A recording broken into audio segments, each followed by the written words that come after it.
तुम्हारी कोई रमेश, तुम्हारा कोई हिंदू, कोई गंगाधर राजरत्न नहीं मरा। और ये राजरत्न बाबा साहब का ही बना होता है, बाबा साहब का ही शहीद होता है। ये वोट का अधिकार आपको कहाँ इस्तेमाल करना चाहिए, जिसके लिए आपके लिए अगर बाबा साहब के बच्चे शहीद हो रहे हैं, कुर्बान हो रहे हैं, बिना कफन से दफन हुए, माता रमाई ने अपने साड़ी की पल्लू में दफन किया है साथियों। और ये वोट का अधिकार हमको मिला है 1500 रुपये में। ये वोट कांग्रेस भाजपा को बेचने के लिए नहीं मिला। 15 तारीख को आप वोट देने जाएंगे तो अपना बहुमूल्य वोट बहुजन समाज पार्टी के हाथी पर दीजिए। साथियों, हाथी पर वोट क्यों देना है, महानगर पालिका में हाथी को क्यों लेकर जाना है, ये आपको बताने आए हैं। साथियों, तमाम लोग जानते हैं महानगर पालिका की बात हो तो कहा जाता है ये तो बिजली, पानी और नालियों का इलेक्शन है। ये तो बिजली, पानी, नालियों का इलेक्शन है और इसके अलावा महानगर पालिका का दूसरा कोई काम नहीं है। साथियों, बहुजन समाज पार्टी एकमात्र ऐसी पार्टी है जो कहती है कि ये रेती, ईटा, गारा, इसके लिए इलेक्शन नहीं होता, ये आपके नालियों के लिए इलेक्शन नहीं होता। ये महानगर पालिका आपके बुनियादी जरूरतों, बुनियादी समस्याओं को सुलझाने के लिए और आपके मूलभूत अधिकारों की रक्षा करने के लिए होता है। ये मूलभूत अधिकारों की रक्षा के लिए होता है। ये मनपा का इलेक्शन ये फैसला करता है, आपका वोट फैसला करता है कि आने वाले 26 के बाद, 2026 के बाद मनपा किसके इशारे पर चलेगी, मनपा का कार्यकाल, कार्यवाही किसके इशारे पर चलेगी, मनपा का प्रशासन का डंडा किसके इशारे पर चलेगा, मनपा का प्रशासन किसके लिए अपने खजीने खाली करेगा और किसके खजीने पर ताला लगेगा। साथियों, मनपा की जिम्मेदारी है कि ये इस देश के अंदर, इस नागपुर के अंदर बहुजन समाज के जो लोग हैं इनके मूलभूत अधिकारों की रक्षा करना मनपा की जिम्मेदारी है। हमारे बच्चों को निःशुल्क शिक्षा देना, शिक्षा के अधिकार की रक्षा करना, जिस अधिकार के लिए सावित्रीबाई फुले ने अपने ऊपर गोबर, कीचड़ और यहाँ तक कि बच्चों का मलमूत्र तक झेला, उस शिक्षा के अधिकार को रक्षा करने का काम इस महानगर पालिका का है। आप देखिए अपने आसपास महानगर पालिका ने शिक्षा का क्या हश्र बनाकर रखा है। महानगर पालिका के स्कूलों की क्या हालत है, क्यों महानगर पालिका के स्कूलों को अपडेट नहीं किया जा रहा, क्यों महानगर पालिका के स्कूलों को पट संख्या के नाम पर ताला लगाया जा रहा है, क्यों महानगर पालिका में शिक्षकों की भर्ती नहीं हो रही, क्यों नया इंफ्रास्ट्रक्चर नहीं दिया जा रहा है, क्यों ये नए एजुकेशन सिस्टम को लागू किया जा रहा, क्यों प्राइवेटाइजेशन को इस देश के अंदर मान्यता मिल रही है और यहाँ महानगर पालिका की जो शिक्षा की व्यवस्था है वो कोलैप्स की जा रही है। महानगर पालिका की जिम्मेदारी है जिन जिन क्षेत्रों में महानगर पालिका हस्तक्षेप करती है वहाँ उन्होंने अच्छे अस्पताल देने हैं, अच्छे अस्पताल देने हैं, इलाज देना है, डॉक्टर देना है, दवाइयाँ देनी है। आप पता करिए 9 साल में इस महानगर पालिका ने कितने नए अस्पताल बनाए, कितने नए डॉक्टरों की नियुक्ति की और कितनी दवाइयाँ दी, कितने लोगों का इलाज किया। आपको ये पता करना है महानगर पालिका का काम है स्थायी रोजगार देना, अस्थायी रोजगार देना। कितने रोजगार महानगर पालिका देने में कामयाब हुई है, ये भी सवाल आपको इस इलेक्शन में महानगर पालिका के तमाम उन जीते हुए जिनको आपने पिछले दफा जिताया था उनको पूछना है। महानगर पालिका का काम है हमारी महिलाओं की सुरक्षा के लिए सड़कों को रोशन करना। महानगर पालिका का काम है साफ सफाई का ख्याल रखना और हमारे लोगों को अच्छा आरोग्य देना। लेकिन हम देखते हैं कि महानगर पालिका में जो लोग चुनकर आते हैं, जिनको आप लोगों ने अब तक वोट देकर जिताया, वो लोग कमीशन खाने के लिए ही चुनाव लड़ रहे हैं। अगर रोड बनेगा उसका कमीशन खाया जाएगा, सड़कों पर गड्ढे किए जाएंगे उसका कमीशन खाया जाएगा, नालियां बनाई जाएंगी उसका कमीशन खाया जाएगा। हम आपसे गोंदिया की धरती से यहाँ ये कहने आए हैं कि अब ये जो वोट है ये कमीशन खोरों के खिलाफ देना है, ये वोट कमीशन खोरों के खिलाफ देना है, ये वोट मनुवादी ताकतों के खिलाफ आपको देना है। आपसे ये भी कहते हैं कि आप ये जो वोट होता है, ये जो चुनाव होता है, ये किसी व्यक्ति के लिए नहीं होता। आपको यहाँ 4 शक्लें दिख रही है, 4 उम्मीदवार दिख रहे हैं। आपको दिख रहा है मनोज दादा, आपको लग रहा हो कि मनोज दादा को वोट देना है। फिर आपको दिख रहे हैं माया ताई, आपको लगेगा कि उनको वोट देना है। कविता ताई का चेहरा दिख रहा है, आप सोच रहे होंगे कविता ताई को वोट देना है। आपको विराज भाऊ की शक्ल दिख रही है, आपको लग रहा होगा कि विराज भाऊ को वोट देना है। साथियों, इस देश की व्यवस्था किसी विचारधारा पर चलती है। ये वोट किसी व्यक्ति को नहीं, विचारधारा को दिया जाता है। अगर आप कमल को वोट देते हैं तो ये वोट देवेंद्र फडणवीस के बाड़े में जमा हो रहे हैं। अगर आप कमल को वोट देते हैं, ये वोट नितिन गडकरी के बंगले पर जमा हो रहा है, याद रखना। अगर आप पंजे को वोट देते हैं तो कांग्रेसियों के दर पे जमा हो रहे हैं, ये याद रखना। आप इन चारों के हाथी चुनाव चिन्ह को अगर आप वोट देते हैं साथियों, ये वोट फुले शाहू बाबा साहब की विचारधारा में जमा हो रहा है। कांग्रेसियों के गॉडफादर आपको पता है कौन है? कांग्रेसियों के गॉडफादर आपको पता है कौन है? भाजपाइयों के गॉडफादर कौन है? आपको पता है। हमारे गॉडफादर कौन है? आपको पता है। हमारे गॉडफादर कौन है? आपको पता है। साथियों, ये वोट आपके बाल बच्चों के भविष्य के लिए बाबा साहब ने कठिन परिश्रम करके दिया है। 1918 से लेकर बाबा साहब अंबेडकर की ये मांग थी हमारे लोगों को वोट का अधिकार मिले, और इसकी लड़ाई 30 में लड़े, 1930 में लड़े, 31 में लड़े, 1932 में लड़े, और तब जाकर हमको वोट का अधिकार मिला, पूना पैक्ट के साथ मिला साथियों। और उसके बाद आप जानते हैं पूना पैक्ट के नाम पर कांग्रेस के आका महात्मा गांधी ने बाबा साहब को कैसे खून के आंसू रुलाया, कैसे खून के आंसू रुलाया, आप लोग जानते हैं, तमाम लोग जानकार हैं। बाबा साहब अंबेडकर कांग्रेसी नेता महात्मा गांधी के यहाँ से जब पूना पैक्ट साइन करके आए थे साथियों, तो वहाँ का पानी तक नहीं पिया, वहाँ का पानी तक नहीं पिया। जबकि पूना पैक्ट हुआ, इस खुशी में कांग्रेसियों ने जश्न मनाया, पार्टी मनाई। जैसे आज हमारे गलियों में मटन और चिकन की पार्टियां होती है, वैसी पार्टियां गांधी जी और गांधी जी के कांग्रेसियों ने मनाई। लेकिन बाबा साहब अंबेडकर पानी तक नहीं पिए। बाबा साहब के उस समय साथी पाना राजभोज थे, और पाना राजभोज को पता चला कि यहाँ बढ़िया पार्टी चल रही है।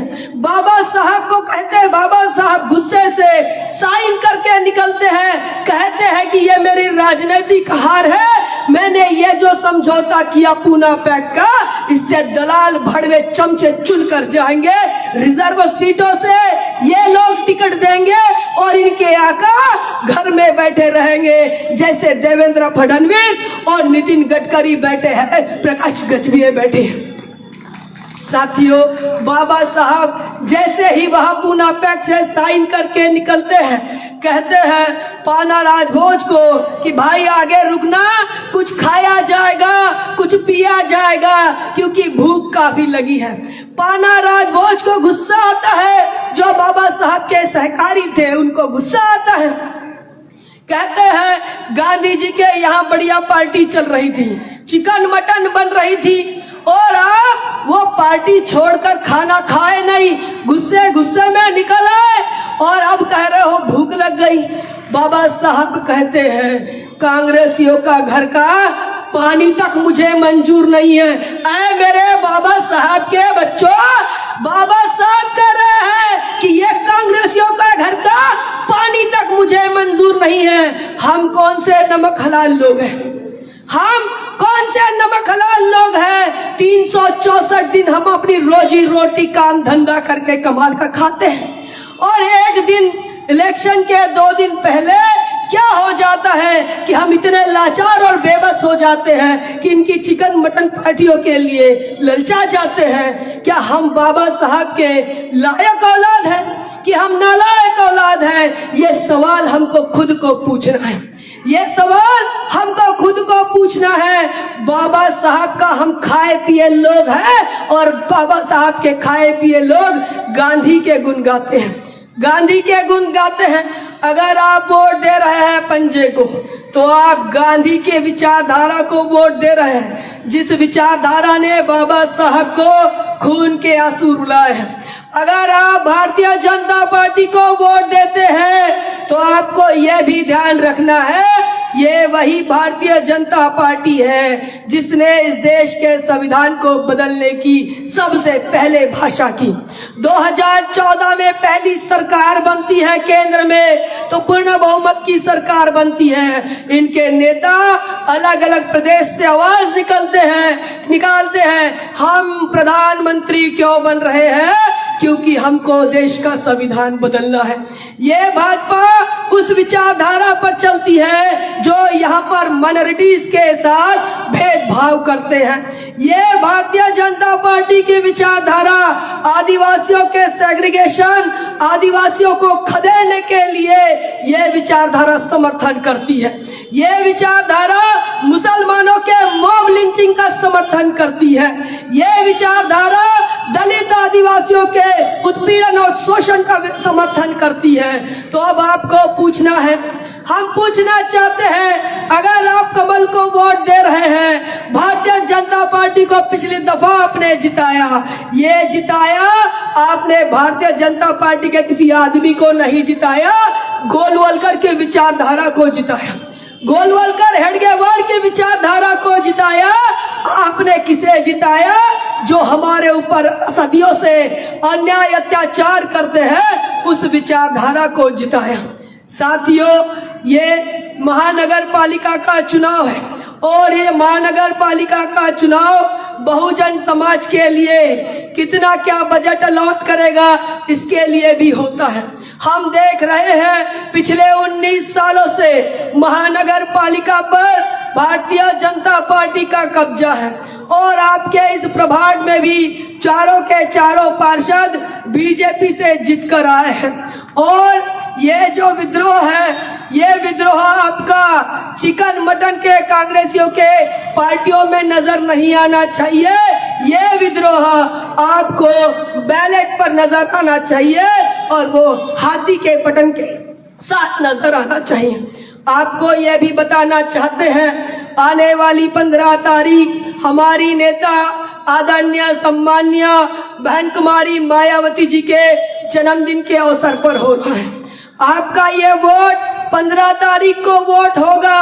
अब आपकी परीक्षा है, अब आपकी परीक्षा है, आप किसके साथ ईमानदारी बरतते हैं, किस विचारधारा के साथ आप ईमानदारी बरतते हैं। आप फुले शाहू बाबा साहब, जिन्होंने हमको जीने का अधिकार दिया, जिन्होंने हमको जीने का अधिकार दिया, उस विचारधारा के साथ अगर ईमानदारी बरतते हैं, तो हाथी यहाँ से जीत रहा है, तो हाथी यहाँ से जीत रहा है। और अगर आप फुले शाहू बाबा साहब की विचारधारा से ईमानदारी नहीं बरतते, तो साथियों एक बार फिर मनुवादियों का कब्जा यहाँ हो सकता है। और फिर हम 5 सालों के लिए फिर इनके बंधुआ मजदूर हो जाएंगे। आपको बताना ये भी चाहते हैं, हम अभी गोंदिया नगर पालिका से जीत कर हैं। हम गोंदिया नगर पालिका से दोनों के दोनों हमारी 2 पैनल में 2 लोगों का पैनल था। 2 लोगों में हम लोग जीत के आए। 2 रुपए की किसी को दारू नहीं पिलाई, 2 रुपए की किसी को दारू नहीं पिलाई, 2 रुपए किसी को दिए नहीं। दाल भात खाली खिलाया था हमारे कार्यकर्ताओं को, क्योंकि कार्यकर्ता अपने घर से भूखा प्यासा आकर बहुजन समाज पार्टी का नीला झंडा खांधे पर लेकर हमारे लिए वोट मांग रहा था। साथियों, हम जब जीत कर आए, आपको बताना चाहते हैं, हम एक प्रभाग से जीत कर आए, लेकिन गोंदिया के 22 प्रभागों में हमको बुलाकर ये कहा मेरी फलानी समस्या है, मेरी ये समस्या है, मेरी वो समस्या है। भाई वोट किसको दिया, कौन जीत के आया? भाई जिनको वोट दिया, जो जीत कर आया, उसको हम अपनी समस्या बोल नहीं सकते। हमारे लोगों की दिक्कत देखिए, वोट दे सकते हैं, वोट बेच सकते हैं, लेकिन उसे वो अपनी समस्या नहीं कह सकते। अरे इतना ही नहीं, ये आम जनता की बात छोड़िए, जो नगर पालिका के कर्मचारी है जिनके 6-6 महीने से सैलरी नहीं हुई, सफाई कर्मचारी, हमारे जाति, हमारे कौम के लोग, वो लोग भी हमसे उम्मीद करते हैं, किसी नगराध्यक्ष से उम्मीद नहीं करते, किसी सीओ से उम्मीद नहीं करते। ये इसका मतलब ये हुआ कि बहुजन समाज पार्टी का एक ही नेता, एक ही प्रतिनिधि चुनकर आता है, तो वो सीओ से बढ़कर है, वो नगराध्यक्ष से बढ़कर होता है, और वो विधायक से बढ़कर होता है, क्योंकि आप डंके की चोट पर उसे कहते हैं मेरे पार्टी से आया, मेरी विचारधारा का है, मेरी बात उठा। लेकिन यही बात हम कांग्रेसी और भाजपा नेता से नहीं कह सकते। साथियों, ये Bahujan Samaj party self respect की बात करती है, डिग्निटी की बात करती है, और इसीलिए हमारे लोग मान सम्मान के साथ कांग्रेसी और भाजपाइयों से ये पूछिए कि भाई हमारे बाप दादाओं को और हमारे बेटा बेटियों को जो वोट का अधिकार मिला है, जो मान सम्मान मिला है, जो डिग्निटी मिली है, इसमें कांग्रेसियों के कितने बच्चे खोए, कांग्रेसी नेताओं ने कितने बच्चे खोए, महात्मा गांधी के कितने बेटे हमारे लिए दफन हुए, ये सवाल आपको पूछना है, तब जाकर पंजे को वोट मारना। आपको नितिन गडकरी, देवेंद्र फडणवीस से भी पूछना है कि इस बहुजन समाज के लिए तुमने कितने बच्चे खोए, कितनी रमा को खोई, क्या तुम्हारा कोई गंगाधर गया, क्या तुम्हारा कोई रमेश गया, क्या तुम्हारी कोई इंदू गई थी क्या? अगर तुम्हारी कोई रमेश, तुम्हारा कोई इंदू, कोई गंगाधर राजरत्न नहीं मरा, और ये राजरत्न बाबा साहब का ही बना होता है, बाबा साहब का ही शहीद होता है। ये वोट का अधिकार आपको कहाँ इस्तेमाल करना चाहिए, जिसके लिए, आपके लिए अगर बाबा साहब के बच्चे शहीद हो रहे हैं, कुर्बान हो रहे हैं, बिना कफन से दफन हुए, माता रमाई ने अपने साड़ी के पल्लू में दफन किया है साथियों, और ये वोट का अधिकार हमको मिला है 1500 रुपये में। ये वोट कांग्रेस भाजपा को बेचने के लिए नहीं मिला, और ना ही इनकी शराब पीकर इनको इनकी शराब के बदले में वोट देने के लिए मिला है, और ना ही इनके मटन चिकन की पार्टियों के लिए मिला है। अपने आप महिलाओं से मैं ये कहना चाहती हूँ, ये बहुमूल्य वोट आपके बेटा बेटी के भविष्य के लिए है, और इसीलिए आपको ये वोट उनके भविष्य की रक्षा के लिए देना है। और इसी के साथ साथ यहाँ से जाने के बाद आपको आपके घर से, आपके पूरे नागपुर में जहाँ जहाँ आपके रिश्तेदार हैं, सबको फोन कॉल करना है। हम अपनी बहन से बतियाते हैं, बहन से बातें करते हैं, माँ से बात करते हैं। अब बात करना है राजनीतिक, अब बात करना है राजनीतिक। ये हाथी बुद्ध के जन्म का प्रतीक है, ये हाथी नालागिरी वो हाथी है जो बुद्ध के शरण में आया। ये हाथी बाबा साहब का 1954 का हाथी है और ये हाथी प्रभाग क्रमांक 13 से बहुजन समाज के लोग मनपा भेज रहे हैं। तो अब बाकी के प्रभाग के लोगों में आपके जो रिश्तेदार हैं उनसे आपको कहना है आप भी अपना हाथी महानगर पालिका में भेजिए, हम महापौर बनाने की तैयारी करेंगे, ये आपको कहना है। और एक एक वोट इकट्ठा करना है और ये एक एक वोट बाबा साहब के नीले झंडे पर जो हाथी है उस हाथी के लिए देना है और अपने तमाम चारों प्रत्याशियों को प्रचंड बहुमतों के साथ महानगर पालिका में हाथी के झंडे के साथ भेजना है। यही उम्मीद आपसे करते हैं, यही आशा आपसे करते हैं। इसी अपील के साथ अपनी बात को विराम देती हूँ। जय भीम, जय भारत।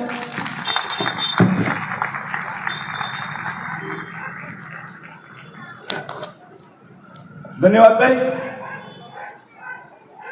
जिंदाबाद जिंदाबाद बीएसपी जिंदाबाद, जिंदाबाद जिंदाबाद बीएसपी जिंदाबाद, बीएसपी आई है, नई रोशनी लाई है, बीएसपी क्या करेगी, समता का संघर्ष करेगी।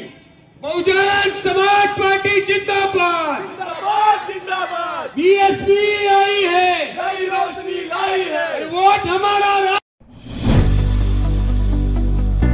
बहुजन समाज की हर खबर पाने के लिए चैनल को सब्सक्राइब करें, लाइक करें, शेयर करें। नेशनल चौपाल को बचाने के लिए ज्वाइन बटन क्लिक करके चैनल की सदस्यता लें और चैनल को आर्थिक मदद करें।